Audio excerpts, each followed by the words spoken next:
کی تمنا تو سب کو ہے، لیکن حج کوئی آسان کام ہے کہ آپ احرام کی 2 چادریں پہن کر کے چلے گئے، حج ہو گیا؟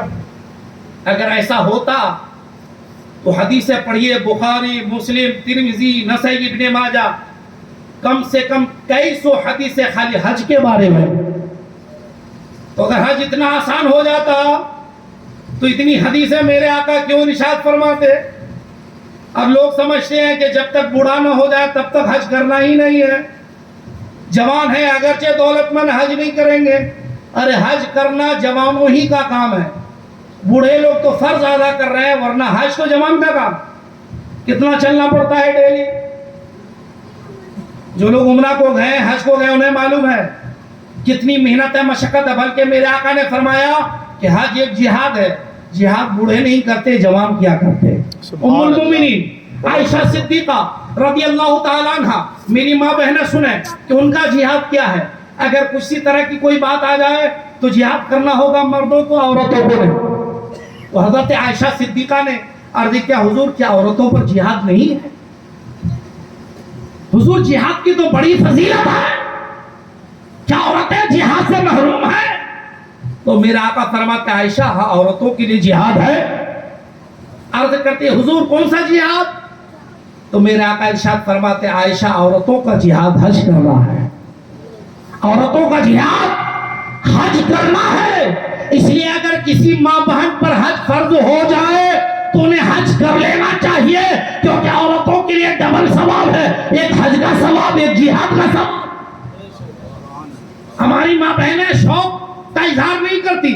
ارے اپنے ہسبینڈ سے کہو، اپنے گھر والوں سے کہو کہ ہمارے پاس دولت ہے، ہمارے اوپر حج فرض ہے، ہم پہلے حج کریں گے تاکہ حج کا بھی ثواب مل جائے، جہاد کا بھی ثواب مل جائے۔ کرنا چاہیے۔ یقین جانو حج میں بہت سارے مسائل ہیں، انہیں بھی جانے بغیر، علم کے بغیر نہیں ہوگا۔ اور قوم جب جاہل رہتی ہے تو یہی عالم۔ اس لیے ہمیں تو ابھی زیادہ محنت کی ضرورت ہے، کیونکہ ہمیں دنیا بھی سیکھنا ہے اور دین بھی سیکھنا ہے۔ دنیا نہیں سیکھو گے تو بڑے بڑے عہدوں میں جاؤ گے کیسے؟ اور جب بڑے بڑے عہدوں میں نہیں جاؤ گے تو سی اے آئے گا، معاملہ خراب ہو جائے گا، این آر سی آئے گا، معاملہ خراب ہو جائے گا۔ اس لیے ہمارے بچوں کو دنیاوی ایجوکیشن میں، ماڈرن ایجوکیشن میں ہائی لیول تک جانا چاہیے تاکہ اونچے اونچے پوسٹ میں رہے، مسلمانوں کی خدمت کر سکے۔ اور دینی تعلیم بھی سیکھنا چاہیے تاکہ اونچے پوسٹ میں بھی رہے تو دماغ اور دل خدا کی بارگاہ میں جھکتا رہے، ہمیشہ خیال رہے پوسٹ اونچا ضرور ہے مگر میری پیشانی خدا کی بارگاہ میں جھکتی رہے گی۔ تو جب ایک انسان علم دین سے مالا مال ہوگا، علم دنیا سے مالا مال ہوگا تو الحمدللہ وہ مسلمانوں کا بھی کام کرے گا، اپنا بھی کام۔ سبحان اللہ۔ دونوں چیزوں کی ضرورت ہے۔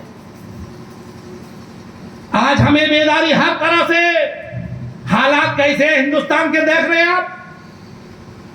حالات میں تبدیلی بغیر ایجوکیشن کے کبھی آئی ہی نہیں، تعلیم کے بغیر انقلاب کبھی آ ہی نہیں سکتا ہے۔ دنیا میں جب بھی انقلاب آیا ہے تعلیم کی بنیاد پر آیا ہے۔ اے مسلمانوں، اگر انقلاب لانا ہے تو تعلیم کو عام کرنا ہے۔ خود سیکھو، بہنوں کو سکھاؤ، بیٹیوں کو سکھاؤ، اپنے محلے رشتہ داروں کو سکھاؤ۔ محلے میں جو مدرسہ چلے اس مدرسہ کو مضبوط کیجئے۔ ایسا مت سمجھے فارملٹی ہے، بچہ جائے گا آئے گا۔ انگلش میڈیم میں پڑھا رہے ہیں، ایک ٹیچر کو 5-5 ہزار روپے فیس دے کر کے صاحب پڑھا رہے ہیں، پھر بچہ کو لے جاتے ہیں، لا کر کے پہنچاتے ہیں۔ اور مدرسہ میں فری تعلیم ہے، پہنچانے کو تیار نہیں۔ امام صاحب کو 50 روپیہ مہینہ دینے کو تیار نہیں۔ دنیا کی تعلیم کتنی بھی حاصل کر لو میاں، تمہیں سب کچھ مل سکتا ہے مگر اس تعلیم کی بنیاد پر جنت نہیں۔ اگر جنت ملے گی تو دینی تعلیم کی بنیاد پر ملے گی، اگر جنت ملے گی تو اللہ و رسول کی فرما برداری کی بنیاد پر ملے گی۔ اور میں تو کہوں گا کہ جو لوگ مرنے والے ہیں تو کچھ لوگ ایسے بھی ہیں جو نہیں مرنے والے۔ مرنا سب کو ہے تو کم سے کم مرنے کے بعد کا تو انتظام ہو جانا چاہیے کہ اگر آپ نے اپنے بچے کو ہائی ایجوکیشن دلایا، قرآن نہیں پڑھایا تو مرنے کے بعد کیا پڑھے گا؟ آپ کی قبر میں جا کے کچھ پڑھ سکے گا؟ کیا پڑھ سکے گا وہ؟ اس لیے کم سے کم مرنے کے بعد کا انتظام کر لو تاکہ تمہارا بچہ اگر قرآن پڑھے تو تمہاری قبر میں جا کر کبھی جمعرات میں، جمعہ میں، ہفتہ میں، مہینہ میں جائے، الحمد شریف پڑھ کر تمہیں بخش دے، قل اللہ شریف پڑھ کر تمہیں بخش دے۔ اور حدیث پاک میں ہے ایک بچہ اپنی ماں کی قبر میں جا کر، اپنے باپ کی قبر میں جا کر اگر قل هو اللہ شریف 11 مرتبہ پڑھ کر ثواب پہنچا دے گا تو بچے کی بھی مغفرت ہوگی، ماں کی بھی مغفرت ہوگی، باپ کی بھی تعلیم کی یہ اہمیت ہے، قرآن کی یہ اہمیت ہے، ماں باپ کی یہ اہمیت ہے۔ اس لیے ہمیں سمجھنے کی ضرورت ہے، بیداری لانے کی ضرورت ہے، خاص کر کے دینی تعلیم جب ہمارے سینے میں آئے گی۔ آج سماج میں کیا ہو رہا ہے؟ سب کے ساتھ پیار سے بات کر رہے ہیں، محبت کے ساتھ، مگر دو لوگ ایسا ہیں کہ ان سے پیار سے محبت سے کوئی بات کرنے کو نہیں۔ وہ دونوں کون؟ ایک ماں اور ایک باپ۔ چنگڑا صاحب، ہمارے جوان صاحب، دوستوں کے ساتھ بہت پیار سے بات، محلے والوں کے ساتھ بہت پیار سے بات، رشتہ داروں کے ساتھ بہت پیار سے بات۔ جب ماں کے پاس آئے، جل کھانا نکالو، باپ کے پاس آئے ایسا کرو، یعنی ماں باپ سے تو پیار سے بات کرتے ہوئے دیکھا ہی نہیں گیا۔ یہ کیوں ہو رہا ہے؟ تعلیم نہ ہونے کی بنیاد۔ اسکول کی تعلیم میں ماں کی تعظیم و تکریم نہیں سکھائی جاتی ہے، قرآن کی تعلیم میں ماں کی تعظیم و تکریم سکھائی جاتی ہے۔ بے شک بے شک۔ شریعت کی تعلیم میں ماں کی عزت ہے، شریعت کی تعلیم میں، اسلامی تعلیم میں ماں کی تعظیم و توقیر سکھایا جاتا ہے۔ اللہ قرآن میں فرماتا ہے فَلَا تَقُلْ لَهُمَا اُفٍّ وَقُلْ لَهُمَا قَوْلًا كَرِيمًا۔ سب کے ساتھ پیار سے بات کرنے والے جوانوں، ماں کو جھڑکنے والے جوانوں، قرآن کی آیت سنو کہ سب کو جھڑک سکتے ہو، سب کو ڈانٹ سکتے ہو، مگر دو ذات ایسی ہے کہ اسے ڈانٹنا تو دور کی بات، اف تک نہیں کر سکتے۔ وہ ایک ماں ہے، وہ ایک باپ ہے۔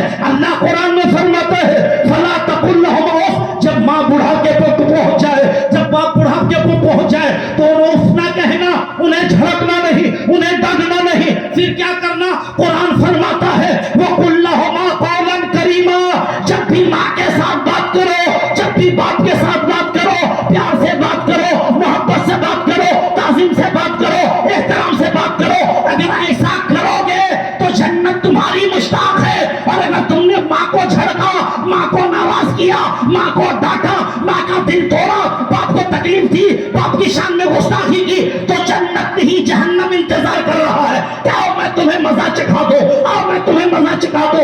اس لیے جوانوں یاد رکھنا، دولت کا انبار تیرے پاس ہو جائے، بیوی خوبصورت ہو جائے، اولاد ہو جائے، مکان ہو جائے، زمین ہو جائے، جائیداد ہو جائے، یہ مت سمجھنا کہ مجھے ماں کی ضرورت نہیں ہے، مجھے باپ کی ضرورت نہیں ہے۔ ارے دنیا میں ماں باپ اللہ کی دولت ہے۔ ارے جوانوں، تمہیں زندگی میں بھی ماں باپ کی ضرورت ہے، مرنے کے بعد بھی ماں باپ کی ضرورت ہے۔ جب انسانوں کو پکارا جائے گا تو ساس کے نام سے نہیں، سسر کے نام سے نہیں۔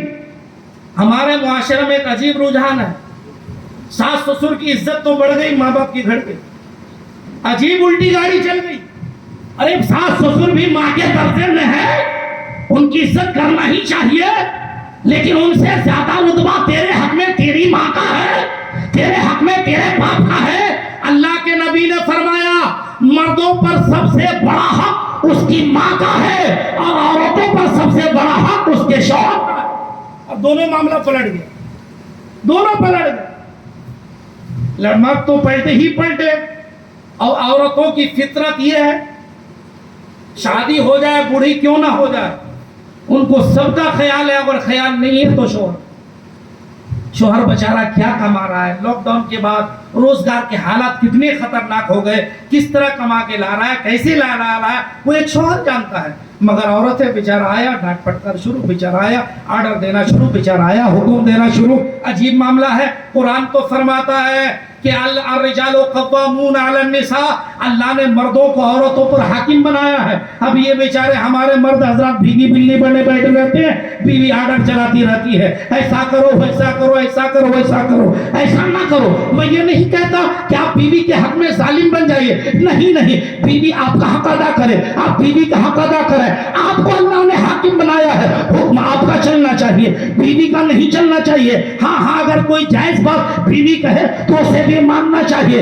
حاکم مرد حضرات ہے، جب حاکم مرد بنا ہے معاشرہ اچھا ہوا ہے۔ حکومت جب عورتوں کے حق میں گئی ہے تو یہ سب نتیجہ نکلا۔